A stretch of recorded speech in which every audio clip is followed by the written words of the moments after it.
Hey guys, welcome to BP, the Bible Perspective. I want to contrast two statements made over nearly a 60-year period of time. The most racist person and the most dangerous Negro.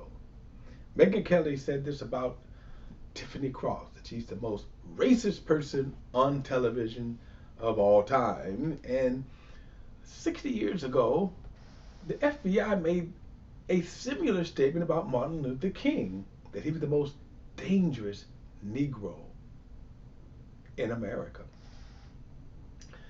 I want to talk about how racists have always weaponized this kind of language. Now, before we get into it, please like and share this video and subscribe to BP, the Bible Perspective. And as always, if you have a thought or comment, add it to the comment box. Remember, all comments are welcome, and don't forget to hit that subscribe button. Now, recently, Tiffany Cross was fired from MSNBC, and not so. It was over some other comments, but Megyn Kelly was too happy over this. I mean, she was overjoyed, devoted screen time to mock, laugh, and rejoice. Now that's funny because since she had experienced the same thing a few years ago, but we'll get to that later.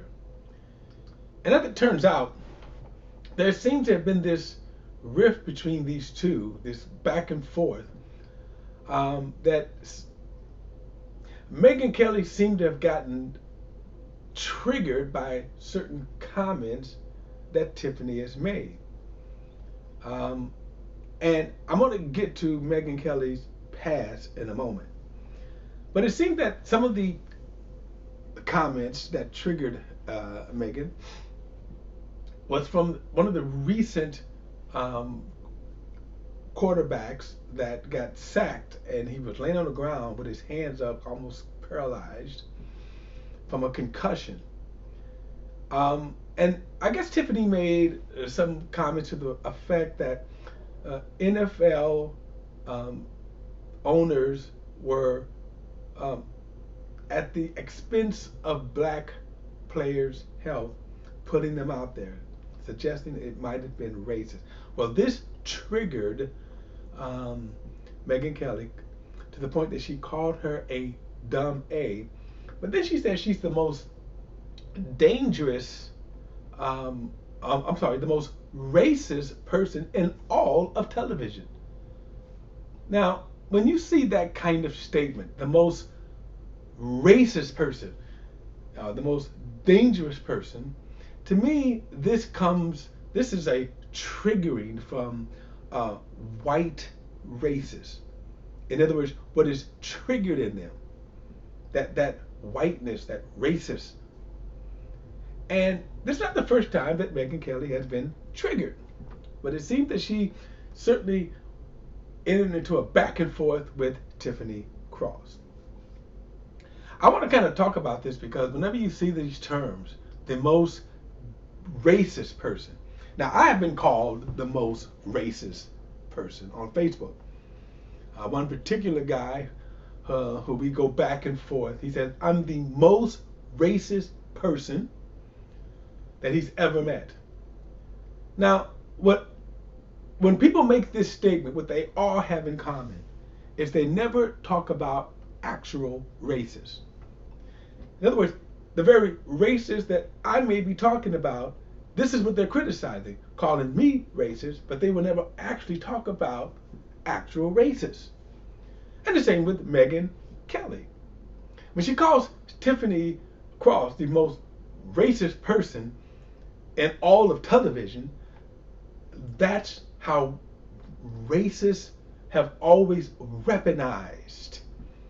They use that method to weaponize.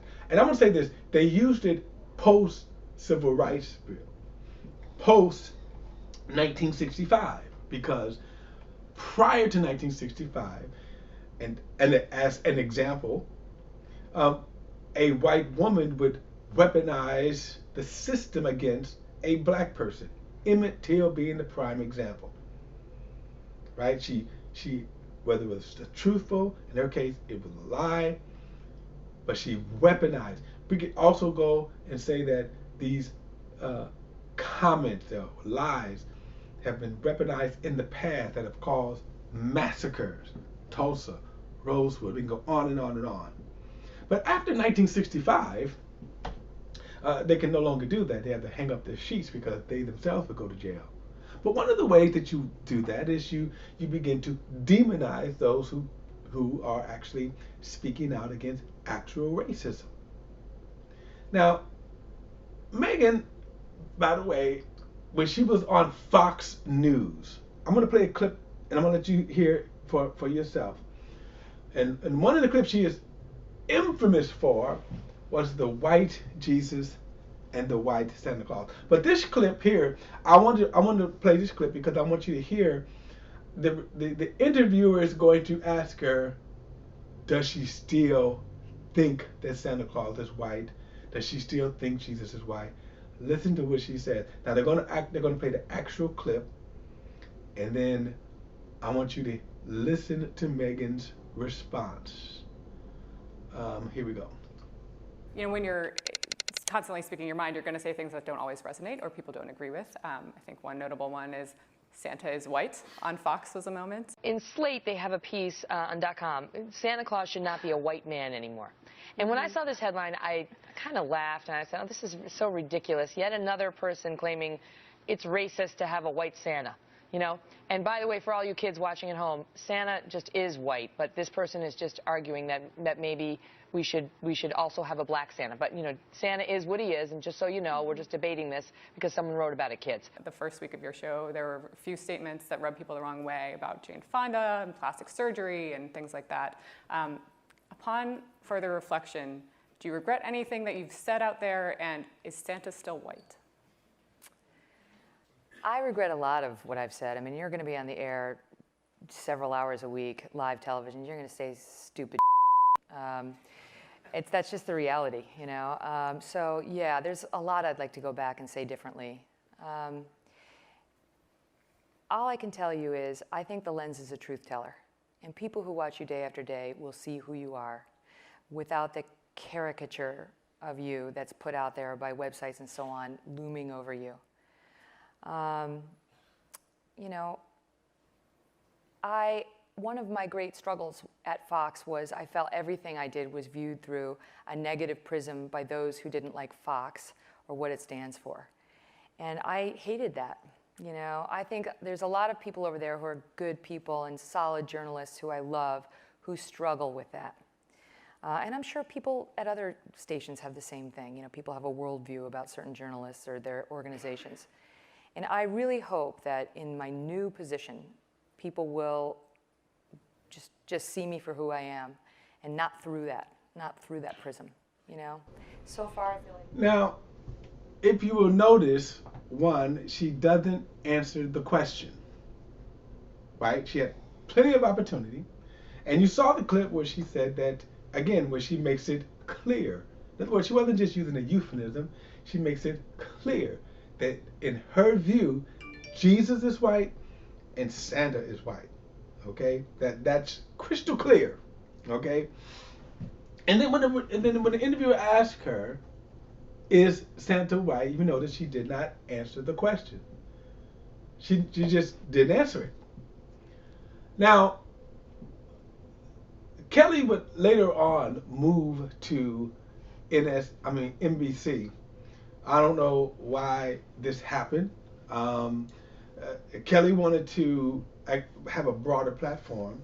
She sort of wanted to be, you know, the kind of conservative Oprah, minus the skin color, but the conservative Oprah, Barbara Walters. Okay, the problem with this, and I talked about this in another video with about Tiffany's firing, that. And this is what they have in common. Tiffany and Megyn sort of have in common is that here you have people that have viewpoints. Okay, one is conservative, another one is not only a liberal, but you could say an Afrocentric liberal. And the question is, where do they fit? And by the way, same organization, right? The NBC family. So neither one of the viewpoints really fit in that universe. And so whoever made, to me, the boneheaded decision to bring Megyn Kelly on this platform, that was the beginning of the end. Well, while on this platform, she ended up getting fired.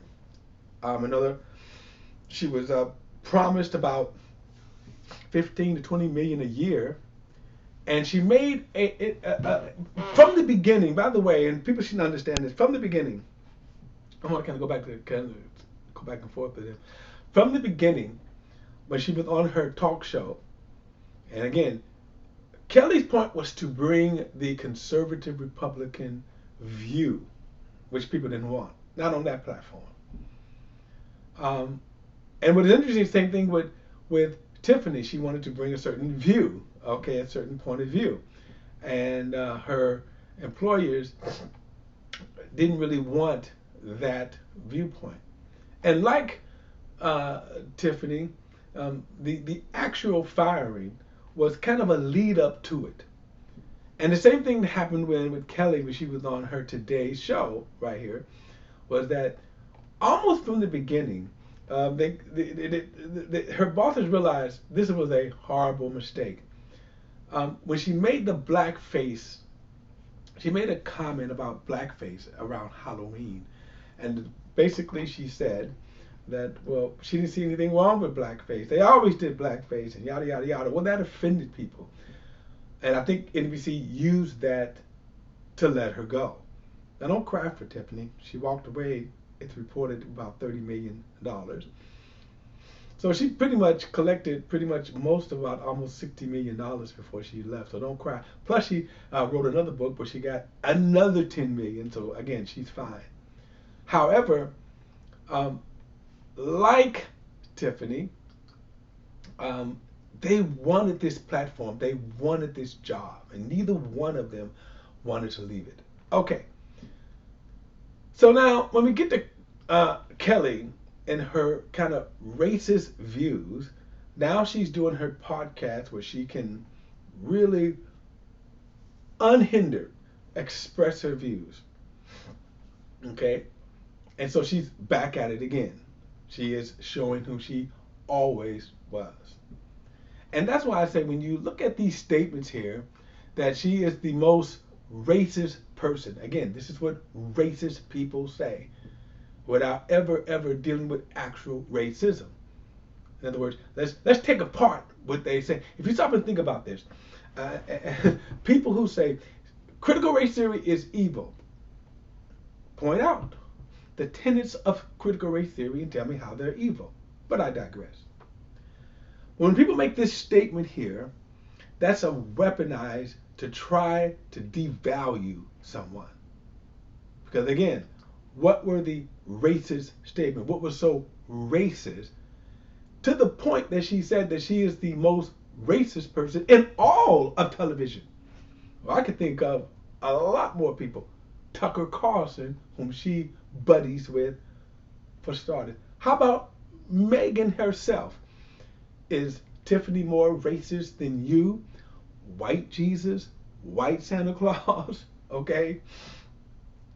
Now, there was another thing. Let me show you, too, that there was another case where, again, the same methodology was used. It has always been used by racists. And that is, back in 1963, the FBI said that Martin Luther King was the most dangerous Negro in America. Now watch this now. Why did they say that? Why did the FBI say that Martin Luther King was the most dangerous Negro in America? After seeing this speech. You know, the 1963 I Have a Dream speech that conservatives pretend like they admire.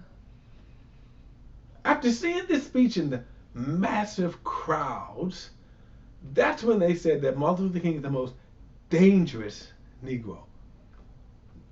Why? Right? Look at the speech. Why was he dangerous? And it is the same methodology. It is the same methodology. When you say a person is the most racist person who never utters one racist comment, but you'll say he's the most racist person. The same as the racists did in the 60s when they said that Martin Luther King is the most dangerous Negro in America. They're weaponizing. They're weaponizing. Break down what Martin Luther King said. Okay, to me, break down what he said that was so dangerous. In other words, did he call to arms? Did he say, hey, you know what, let's fight Whitey? But yet he was the most dangerous. They said he was more dangerous than even the Black Panther. Right?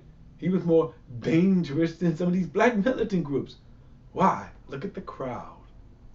And the same, Megyn Kelly was triggered by what Tiffany Cross said. And now you want to weaponize that and say she is the most racist person.